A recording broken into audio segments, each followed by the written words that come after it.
This is Agriculture Today, and I'm Shelby Varner with the K-State Radio Network. Dan O'Brien, K-State grain economist, gets today's show rolling with this week's grain market update. He discusses the markets and recent NASS reports.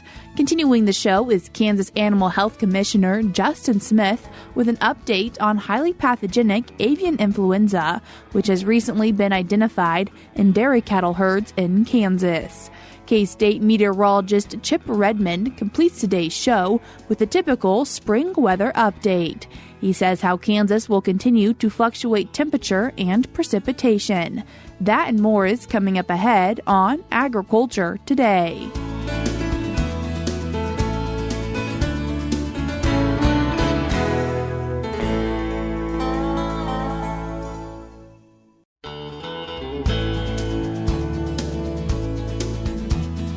You're tuned in to Agriculture Today, and we start our Friday show with a grain market update. And as always, we're joined by K-State grain economist Dan O'Brien. Dan, thanks for joining us today. Good morning, Shelby. Dan, kicking off our grain market conversation, as we usually do, with talking about what you're seeing for futures. Well, the futures responded to what was a big day information-wise. So the USDA came out, and in particular, the USDA National Agricultural Statistics Service, NASS, and gave their Prospective Plantings and grain stocks reports. And of the two, probably the Prospective Plantings report was the bigger of the two. And when you look at the futures, you can get an idea of how tell the story of how the market, at least initially, responded to these. Corn yesterday, again Thursday, March 28th.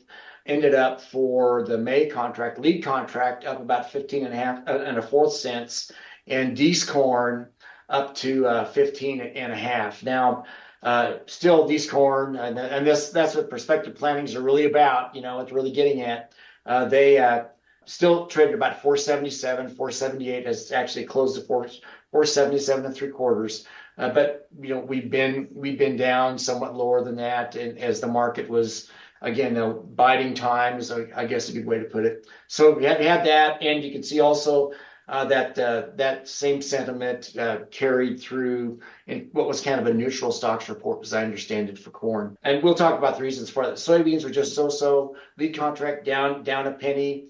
November at 11.91. November, the harvest contract at 11.86 and 1/4. And generally, we had larger than expected soybean planted acres, lower than expected corn planted acres, and interesting that the corn responded to the high side by moving up somewhat, and soybeans basically neutral. So we see somewhat from that the attitude of the market towards all this, and then the Kansas City wheat contract responded up about 5 to 7 cents. Generally, we'll look at the specific numbers for wheat, but on winter wheat, generally a lower number than had been expected in terms of winter wheat seedings, hard red being part of that. So a little bit of a positive move from that. So overall, in a nutshell, when you add all that together, the market voted with its prices in terms of responding yesterday a little bit positive for corn, about neutral for soybeans, and for the wheat complex just a little bit positive. We'll talk about that NASS report here shortly, but before we get to it, what did you see for cash, Dan? Not a lot of changes. Still, corn prices, spot corn prices, with the low of 422 in the southeast part of the state around Columbus, and a high of 462 again in Garden City, but only a 20-cent over basis. Anything but a gangbusters positive, strong basis level for corn. Even in Garden City, we'd have to go forward, have dry conditions, crop threats to see that cash price probably, the basis strengthen and cash prices move higher. New crop bids, it is interesting to see the new crop bid in again, Garden City, 493, creeping closer to 5, and a range of other bids. I guess a low, the widest bid again in the southeast part of the state, 448 for corn, and then other than Garden City at 15 over at 493, 463 in Hutchinson being the next highest. So you take the corn market in stride and compare the sorghum market to it, and generally still continuation even after this data that come out, a continuation of a bit stronger grain sorghum prices than corn on the cash markets, and new crop bids being a little bit lower. So again, whatever set of factors is mainly exports that are driving the relatively positive grain sorghum market, there must be a thought in the market that they're not willing to bid new crop bids for sorghum up higher than corn. They must think there's some chance of what's currently happening unwinding itself, to be as a way to say it. Soybeans, not a lot of change. Again, the highest cash bid is in Hutchinson at 466. And really, you kind of look at look at the soybean market. It's kind of an eastern 2/3 versus western 1/3 situation. The eastern 2/3, Salina, Topeka, Hutchinson, Columbus. Again, prices above $11, 11.5, 11.66, as we may have mentioned for Hutchinson. Then you fall below $11 out in the west. And new crop bids really pretty consistent on the highest side, 11.26 in both Salina and in Columbus, over 11 in Topeka, actually over 11 in Garden City as well, and 11.46 in Hutchinson. Wheat prices, hard for me to gauge what's going on as we drive around the country. We just got some moisture. We've got cattle out grazing, even in northwest parts, normally the southwest enterprise. Cattle grazing on wheat stands here within the last few days as we've seen them. So the moisture is sure welcome in these western parts. Got some lush growth going on, still keeping our fingers crossed, hoping for no cold temperatures that could surprise us. But with those positive prospects, we still see cash prices at the highest in Hutchinson and Salina at 565, and also Topeka 565. And lowest out west, particularly in the Colby area. New crop bids, the highest ones, 550, 545, 555. Again, kind of amongst the tri-lead markets in the state, Salina, Topeka, and Hutchinson in that manner. And Dan, wanting to talk then some about that Prospective Plantings report from the National Agricultural Statistics Service and giving a few specific numbers with it. The real numbers, again, revolve around corn in particular, and then soybeans. The Prospective Plantings figure for corn in the United States was 90.036 million acres, basically a little over, just marginally over 90 million acres. And that's a bit lower than industry expectations. The average expectation was more like 91.5 to 92, and this came in right on the very bottom of all that, right there at 90. So again, hence the move to the higher side. When you look at what happened in Kansas, we're for corn down just a little less than 1% at 5.7 million acres. But where you see the biggest drop-offs would be in Indiana, down at 5.1 million, down 6.4%. There in Iowa at 12.8, down 2.3. Illinois at 10.9, down 2.7. Minnesota down 8% to 7.9. So you've got a number of those areas that shown fair drops. Really, the only state that's near us that has had an increase. Well, both Colorado 1.4 million acres, up about a little over 5%. Oklahoma at 400,000 acres, up some. So a little bit lower corn, and you go right from that over to soybeans and see that the soybean acreage projected at 86.5 million, up 3.5%, and that's really pretty much in the middle of what was expected for the market at about that 86.5, and hence I guess so the market was very responsive today to that factor. And on a state by state basis, for Kansas, we're down 4.25, about a little over 4%, 4.1% at 4.25 million acres. And again, the three I states, you look at Iowa, 10.2 million, up 2.5%. Illinois, 10.5 million acres, up 1.4. Indiana, 5.75, up 4.5. So just interesting to watch. We in particular are wondering about what this report showed for hard red winter wheat acreage, and the numbers that came out for U.S. winter wheat in December we had a report, but we here in this March report just right on the very bottom of trade expectations. So again, a little bit of support in Kansas, we were pegged at 7.7 million acres, down just under 5%, and that's pretty common. In fact, other states around us a little bit lower. At the very end of this, just to wrap up, I'd like to mention a little bit on stocks. So at the when you look at the grain stocks reports and try to perceive what they're telling us, really the big surprise for stocks were in wheat stocks. Again, you had a number that came out that was at the very, very top of pre-report trade expectations, and that's a bearish move. So the acres were down, stocks were higher. The stocks were higher. That means we're probably not feeding as much wheat as we thought we might be. When you look at for soybeans, expectations right in the middle of the road, not any major changes there. And for corn, expectations towards the low side of all that was in there, but so a little bit lower stocks than had been generally expected for corn. And again, so you get those two factors: a little bit lower than expected stocks, a little bit lower than expected acres supporting corn, and pretty much neutral figures for soybeans. Dan, I appreciate you taking the time to join us today and give us our grain market update. Thanks. Take care, Shelby. That was K-State grain economist Dan O'Brien.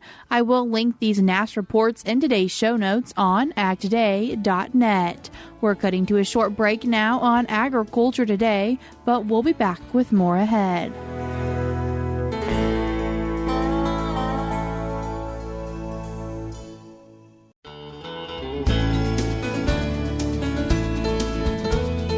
You're tuned in to Agriculture Today, and we continue our Friday show discussing highly pathogenic avian influenza. And to talk about it, we're joined by the Kansas Department of Agriculture Animal Health Commissioner, Justin Smith. Justin, thanks for joining us today. Well, thank you for having us. Appreciate it. Justin, why are we talking about highly pathogenic avian influenza right now? Well, obviously, it's been a topic of discussion for 2 years now in our poultry industry. But, just here in the last week, we've determined that there's been some dairy cows in the state of Kansas that have been confirmed to have the avian influenza virus involved. And so through some sampling that we got out of those cows, they do have avian influenza or HPAI. Any guesses on how it got into those dairy herds? So we don't know exactly, and I want to preface all these conversations with the fact that we're learning a lot right now. We're still in that area of discovery. This is something very novel. It's not seen before. We've seen the virus go into a mammalian species, but not into our livestock species. And so this is something we're going through. Some of the cursory information we have is it still points to what we call a point source infection, that there's direct exposure to these wild birds that are propagating this virus throughout that. And so through genetic testing, through viral isolation, through looking at it, it looks like it's still a point source. All evidence is pointing to a point source infection at this point in time. So no real major concern, but also not really great news. That's exactly right. I mean, it's one of those things that, hey, it's out there. We're going to have to deal with it. It is a concern, and it is, it does affect some of our cows, and we'll talk a little bit more about that. But yeah, it is better news than what we could have, honestly. And wanting to just do a quick mention on the human side of things, not concerned about it getting from cow to human at this point. There is no evidence whatsoever that this is a human health exposure issue at all. And the products that those dairy cattle are producing, also not a concern. That is correct. So our food safety processes here in the United States is one of the best in the world. So as long as that milk is being pasteurized, as long as that meat is being processed correctly, there's no concern about being any kind of a human health hazard whatsoever. So tracking back now to those cattle, how were those symptoms identified, or what made them think that those cattle were sick with this? So it was something that frankly started in Texas. We started getting word about this about the first part of March, that Texas dairies were seeing some issues with seeing about what we call 10% morbidity, which morbidity is the level of clinical signs within a herd. And it was clinical signs of, we were seeing lack of ruminations, lack of activity. These cattle will then, were not feeling well. And then it would go into, there was a precipitous drop in their milk production. And so it was a syndrome, for lack of a better way of saying it, that was identified first. And it started showing up in enough dairies that it did create some eyebrows raising and trying to determine what this issue was. And that started into the investigation. And then we're down to what happened this last Monday is we got confirmation that we did have at least 2 cows in the state of Kansas that were positive for HPAI. There was 2 cows that identified that same day in Texas as well. But to date, that's all that we have definitive diagnosis on is those. But we have dairies that are affected with this syndrome or consistent clinical signs. Justin, what is happening with those cattle that are confirmed to have HPAI? So those cattle are being treated like they would any other sick animal within a dairy. They're isolated. Their milk, if there happen to be still being milked, their milk is tanked or destroyed or put off to the side. Those cows are being treated symptomatically. Thankfully, we're seeing a lot of those cows come back. They're reporting to me within 2 to 3 weeks, those cows are back feeling relatively well, and they're coming back online. So at this point, really important for cattle producers to take the time to protect their herd, but what do they need to protect from? Well, again, obviously, we're a little bit confused about how all this is working, but at the same time, and it's an old trite comment, but biosecurity. Step up their biosecurity in the level of, one, assess their animals a little more intensely, maybe, instead of walking the pens twice a day, maybe we walk them 3 times a day and try to catch those cows early on. Isolate those cows, but probably more than not, knowing that it's our anticipation is a wild bird incursion is take those steps to maybe prevent their feedstuffs from being exposed to wild birds, their water troughs or something of that sort. Don't know what those are yet, but if there's opportunities to mitigate that exposure to those wild birds, I think will be them a great service. Justin, you mentioned that we're not really concerned about it going to humans. However, is there a concern that it's going to transfer to other livestock species? Well, obviously, and again, I go back to the fact that we have seen this virus involve other mammalian species. Typically, those have been predators, and so we assume that they consumed, and we consider them, end host, I guess is what it amounts to. This is novel. This is new. And so, I'll be honest, we do have a little bit of concern of that, and we're looking at that. But at the same time, there's no evidence whatsoever that that's occurred or is occurring at this point in time. And Justin, as you all continue to learn more about this and the situation we're currently in, is there a way that people could possibly learn more about it? Sure. So I guess I would keep your veterinarian involved. We're having great communications with our veterinarians out there.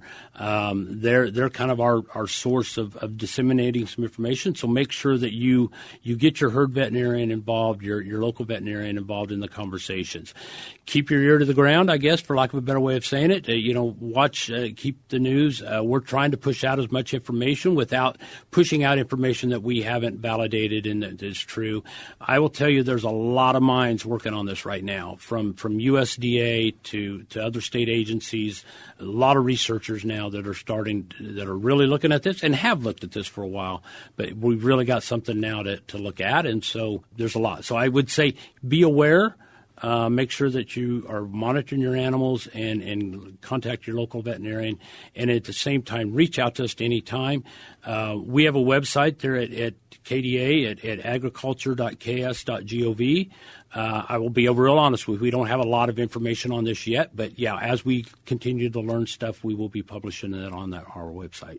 And Justin, also an upcoming webinar, but not a webinar for everyone, really to the people who are most likely to be impacted by this? Yes, that is correct. So we are working right now to try to set up an informational webinar to try to get people aware and to have the opportunity to ask questions. You're exactly right. It is going to be steered towards those veterinarians and those dairy producers that are on the front lines. But we are planning on having an outreach webinar, working through our extension offices and our local veterinarians, as well as the Kansas Dairy Association. Justin, I appreciate you taking the time to join us today and share with us some information and give us an update on this highly pathogenic avian influenza. Well, again, thank you for the time and appreciate the opportunity. That was Kansas Department of Agriculture Animal Health Commissioner Justin Smith. If you'd like to read a recent news release to learn more about the highly pathogenic avian influenza in cattle, you can do so by reading one from the Kansas Department of Agriculture. You can find it by going to their website at agriculture.ks.gov. Again, that is agriculture.ks.gov, and it is titled HPAI Detection in Kansas Dairy Herds. So if you'd like to stay up to date with what the Kansas Department of Agriculture is sharing, going to that website is a good choice. I, of course, will link it in today's show notes on agtoday.net. There will be a few other links in today's show notes as well. The first one will be a way to learn more information and get registered for an upcoming beef quality assurance training that's taking place April 23rd at 6 p.m. at the Stanley Stout Center. This BQA training is free to attend. However, they do ask that you get registered by April 16th. It will be taught by K-State Beef Extension veterinarian A.J. Tarpoff, and supper will be provided. If you would like to find out more information about it, you can also go to ksubeef.org. A couple other things just to remind you about real fast is from Kansas State University's Agricultural Economics Department. There are a few online courses. The first one is The Finances and the Farm, an online class to enhance your farm management skills. Registration, if you're doing this as an FSA credit, is $300. Or if it's for education only, it is $100. This is approved for FSA borrowers training financial and production credits. You can register for it whenever. However, after registration, you do have 6 months to complete it. There is one more class from K-State's Agricultural Economics Department, and that is Risk Management on the Farm. This one is for education only at $100. However, it is the same that once you get registered for it, you do have 6 months to complete it. All this will be linked in today's show notes on agtoday.net. Before we cut to a break, we are now going to be joined by Rod Bain and Penn State University Extension's Janie Kopko as they talk about mosquitoes.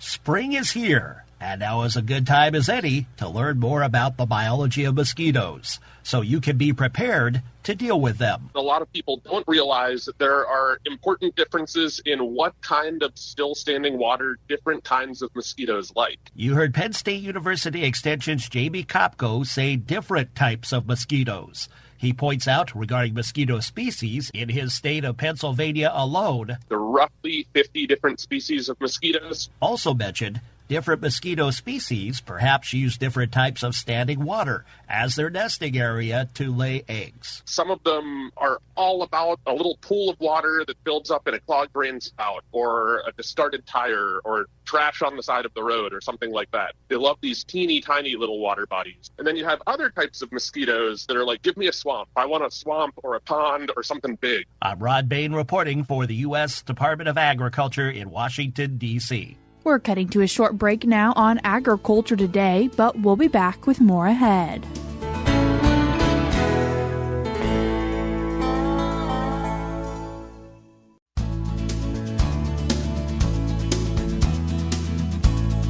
You're tuned in to Agriculture Today, and we conclude our Friday show with the weather update. And as always, we're joined by K-State meteorologist Chip Redmond. Chip, thanks for joining us today. Yeah, thanks for having me. Chip, last time we talked, you mentioned that Kansas was likely going to get some snow, and that did happen. Yeah, we ended up with a couple inches of snow for much of the west, and then mostly in the northwest is where they saw the highest amounts, and lighter amounts as you got to the east. There was definitely a lot of blowing snow, too. And that snow hopefully kept things insulated pretty well on the ground with wheat and crops. However, as you got further east, it definitely, without as much snow cover in this recent cold event, we did not have as much insulation, but soil moisture was a little higher. So it's kind of a tricky little trade-off of where there's possible resulting agriculture stress or wheat injury. I will say that, temperatures did get down to about 13, 10 is what I saw the lowest in the state. So we had some really cold weather. It was relatively short-lived, just 2 mornings worth. There were a couple stations like north central Kansas didn't get above freezing for that 48-hour period. But overall, the wheat, especially in that area, has progressed less than that in the south and east. And As a result, I think the overall stress was more limited in those areas just because it hadn't progressed. Down in southeast Kansas, they still got below freezing, but we didn't see temperatures get down into the teens by any means. However, we have warmed back up towards the end of this week. Yep, it's the roller coaster of spring. We had that system move out. We have warm air build back in, southerly winds yesterday, and then a weak front that came through early Friday that's kind of straddled the state a little bit, kind of split it up a little bit. But overall temperatures easily 50, 60 degrees warmer in some places. And we're going to keep that warming trend. We'll cool down a little bit on Saturday, but then Sunday temperatures really skyrocket as we had the next system start to move in from the west. And expecting to see maybe a little bit more smoke in the air in this warmer weather? Yeah, a lot of folks trying to keep up with green up progressing pretty fast. We're seeing the need for people that typically burn maybe a little bit later are all trying to get it in now. So there's a lot of fire in the landscape. Smoke is a hazard, especially in the valleys. Like Manhattan sits in a valley. It's a good example. So does a lot of the bigger towns. And as a result, when that smoke, if it doesn't disperse very well during the day, is going to settle in those valleys in the evening. And that will result in some air quality issues, most likely. So just be cognizant if you have older folks or younger children that it's not good to expose them to that smoke for long periods of time, especially with this nice weather. Everyone wants to get outside and play, and just be smart. And when can we be expecting then to see that next system come through? Yeah, so the next system is Easter into the following day on Monday, and that system looks to be fairly dynamic. We will have a line of thunderstorms most likely Sunday night into Monday, mostly for the eastern part of the state. We will have a fire weather risk in the southwest. And then as that system moves east, we'll see some snow wrap around. So, classic spring again. And that'll cool temperatures off for a day or two. I think most precipitation amounts will remain on the light side for this system, except for maybe where thunderstorms persist, maybe along the Missouri border. But we'll be cooler on Monday into Tuesday, and then we're going to just start getting back on that roller coaster, climbing up the next hill with temperatures warming again into late next week and into next weekend. And when we look at this overall, it's kind of average, right? We're cooler than normal, warmer than normal. We're average when we average temperatures out. I will say at least our cold periods are short duration, so hopefully that's helping limit some of the stress and concern. And our soil temperatures are reflecting that. Soil temperatures kind of gradually climb. We are averaging warmer and warmer. Most of the state eclipses the 60-degree mark for average high temperatures for this time of the year. So we're on the upward trend for spring, and we're also seeing average precipitation increase, which means we need more precipitation to keep up. We had drought expansion this week as well in south central Kansas with moderate drought being added now. So it's still there. We've had some moisture, but not everybody's gotten it. Chip, I appreciate you taking the time to join us today and give us our weather update. Yep, thanks for having me. That was K-State meteorologist Chip Redmond. That's all we have for you this week on Agriculture Today, but we'll be back with more for you on Monday.